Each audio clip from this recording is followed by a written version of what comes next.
आप आए दिन अजीबोगरीब खबर सुनते रहते हैं। आज हम आपको एक ऐसी खबर के बारे में बताने जा रहे हैं जो हाल ही में सोशल मीडिया पर वायरल हुई है। खबर यह है कि एक 65 साल के ससुर ने अपनी 21 साल की बहू के साथ शादी रचा ली।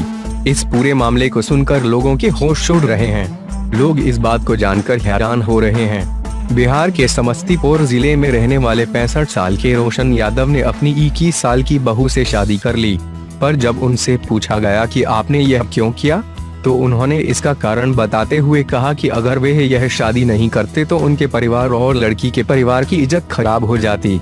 यह शादी उन्हें मजबूरन करनी पड़ी।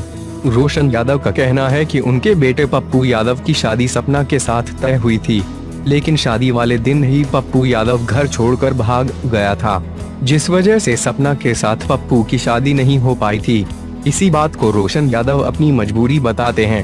रोशन यादव ने जब पता लगाया कि उनका बेटा पप्पू यादव घर से क्यों भागा, तो उन्हें मालूम पड़ा कि पप्पू किसी और लड़की से प्यार करता था।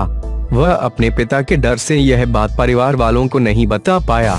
परिवार के कहने पर सपना से शादी करने के लिए राजी हो गया था।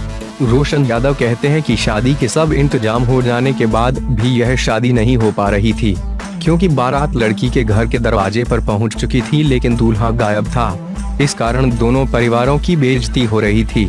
यह रोशन यादव से देखा नहीं गया और उन्होंने शादी करने का फैसला ले लिया। रोशन के इस फैसले का दोनों परिवारों ने समर्थन किया, जिसके बाद रोशन की शादी सपना के साथ हुई। लोग लड़की के परिवार वालों को आड़े लेकर अपनी प्रतिक्रिया दे रहे हैं। लोगों का मानना है कि एक बुजुर्ग के साथ 21 साल की लड़की की शादी करना बहुत ही गलत बात है, क्योंकि इससे लड़की की सारी जिंदगी बर्बाद हो जाएगी। पुलिस लड़की का बयान लेकर ही इस शादी को मान्यता देगी।